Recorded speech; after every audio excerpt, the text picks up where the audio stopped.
Okay, so we are live right now. Okay. So I am starting it first. Yeah, yeah. Sure. Okay, so today in our GFG question we have shuffle integers, where we have been given an array and its size. So what we need to do is we need to first of all, I will show you an example.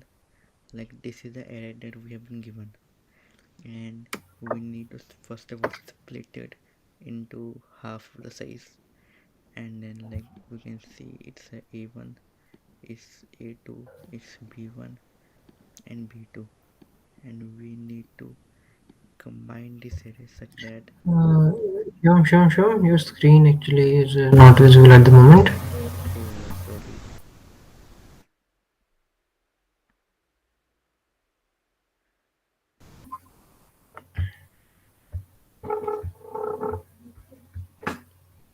Yeah, now it is. Yeah, so we have been given an array and its size. We need to split the just wait, like we make a new array which is a1 comma b1 and a2 comma b2.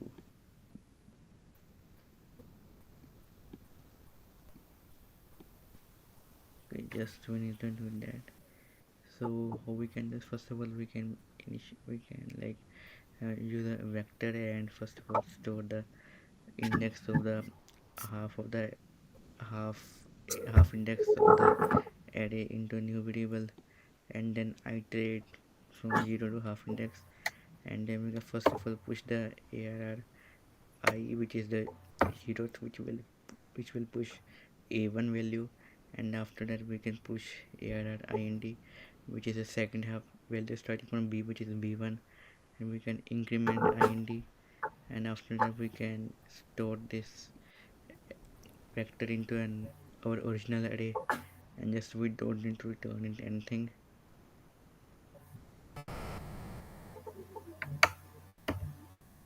Let's try running it.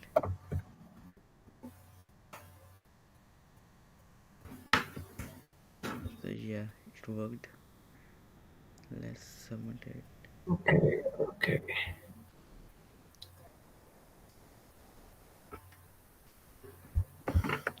Yeah, all test cases are passed.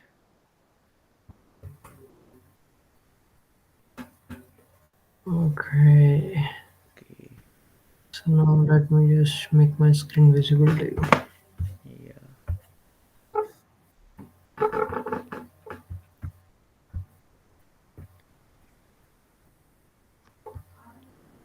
So is my screen visible? Yes.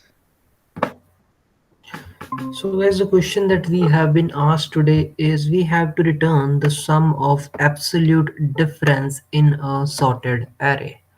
Now what does that mean? Let me just elaborate with you guys. So let's just say that we have been given an array and the elements that are available in this array are 2, 3 and 5. Now we construct a new array and it will be similar to the size of the array that we have been given. So in this case the size of the array is what? 3. So the new array that we are going to construct is also going to be of size 3. Now, for each index value, here is what the trick lies in this question. So for index 0, I just have to find the difference between the element available at index 0 and the element that is available at every other index. And I just have to add that difference and put that value in our array index. So let's just take the example of index 0. The element that is available at this time for us is what? Is 2. So now if I have to calculate the difference of this value, it will be the 3 minus 2. That is the first thing, because this element is available, it will be 5 minus 2. Now if you see that the difference here is what? 1. The difference here is what? 3. And if we do the sum of it, what you are going to get? 3 plus 1 is 4. So the value that is going to come in our array will be 4. Now the same goes for index 1. So the element that is available at index 1 is what? 3. And I just have to find the difference of this element with every other element and then add that difference. So what does that mean? The element is 3 and the other element that is available before it is what? 2. So we are just going to do subtraction of this, and then there is another 5. So we are going to do what? 5 minus 3. And what we are going to get here, as you can see, 3 minus 2 is 1 and 5 minus 3 is 2. So the sum will be 3, and that is what we are going to store at this index in this array. The same goes for the element that is available at index 2. So in this case, the element that is available at index 2 is what? Is 5. And I just have to find the subtraction of this element with every other element. So there are two other elements that are available right now in this array. One among them is just 5 minus 2, and the second of the that is 5 minus 3. And what we are going to get, 5 minus 2 is what? 3, and 5 minus 3 is what? 2. So what is the summation? And that is what we are going to put in this array and just return the value as an answer. Now, in the brute force approach, what we can do to solve this question is that at any particular index, I just can traverse two for loops. So one will be for loop which will go from 0 minus 1, and there will be another loop that will run from 0 till n minus 1.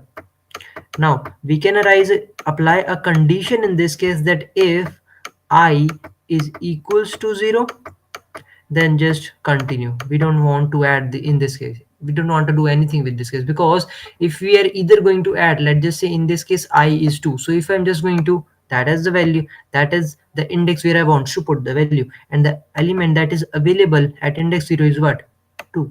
So what I'm going to get, guys, is 0.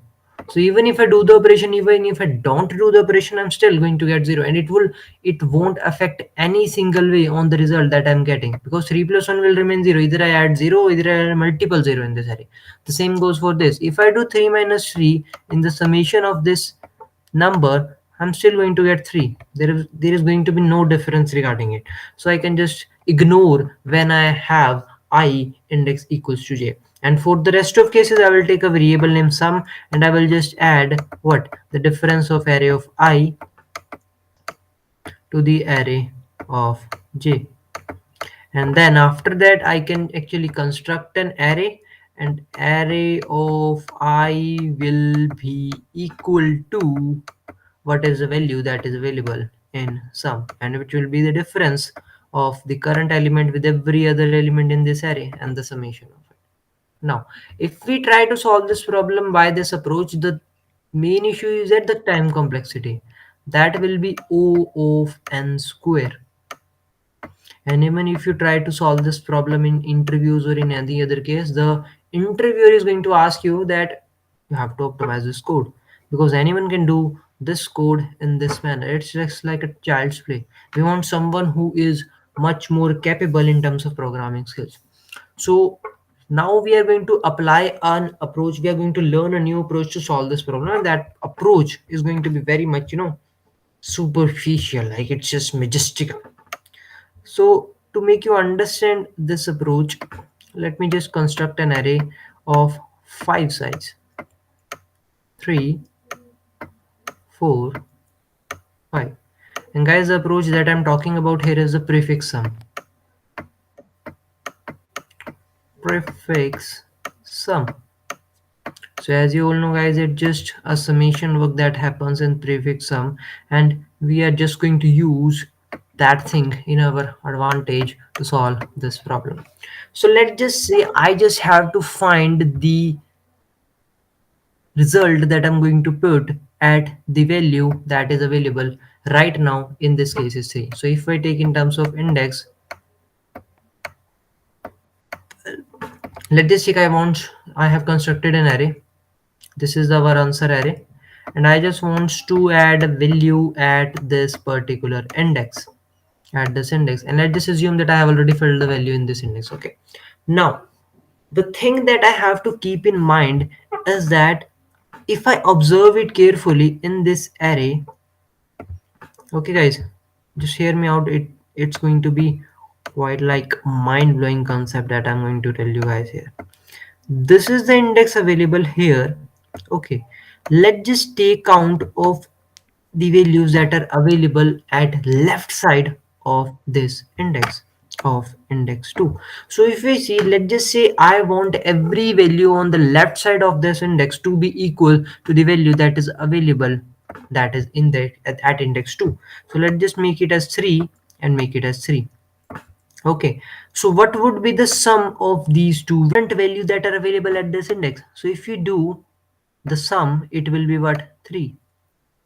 And now if I do the difference between 6 minus 3, what I'm going to get is 3.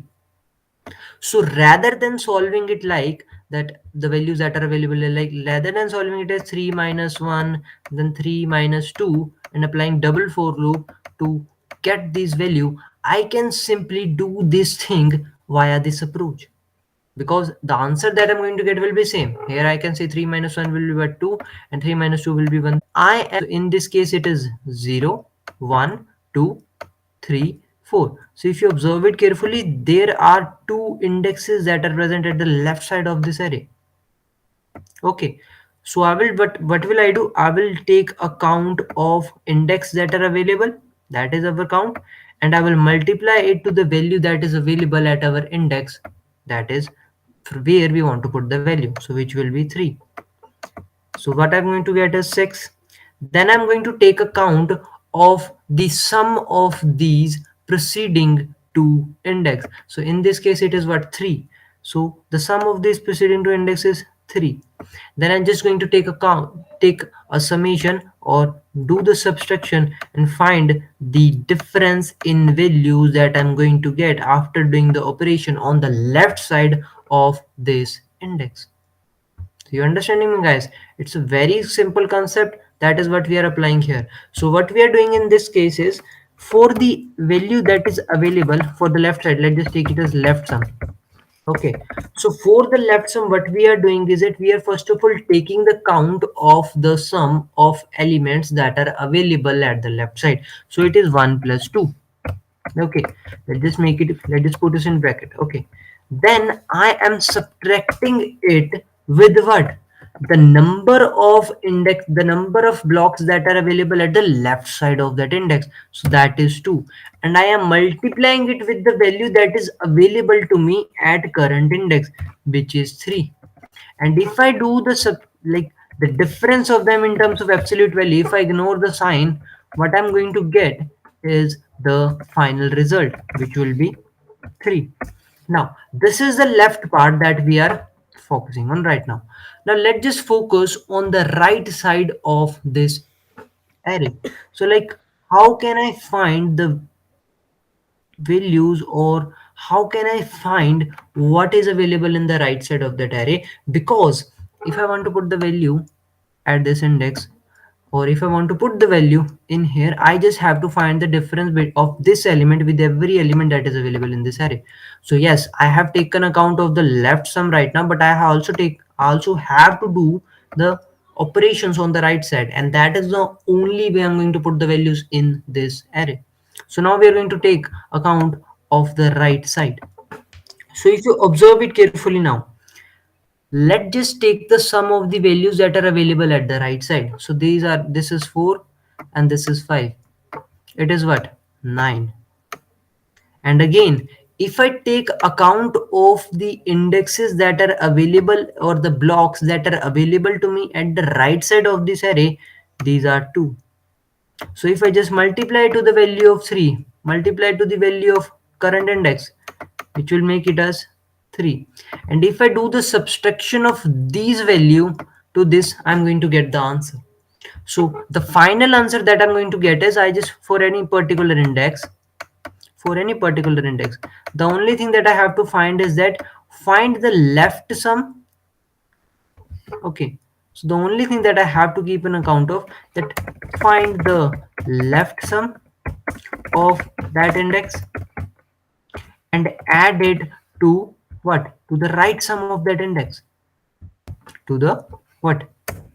Right sum of that index. And whatever value I'm going to get, will be the result that I am going to get. And in the prefix sum, by doing this question in this approach, the time complexity that we are going to get will be off, and because we are just going to traverse the array only in a single time, there is no need to double for loop. So the result of which, rather than applying the double for loop, nested loop, which is yielding us the complexity of O of n square, by applying the prefix sum method, we are getting it in just O of n time.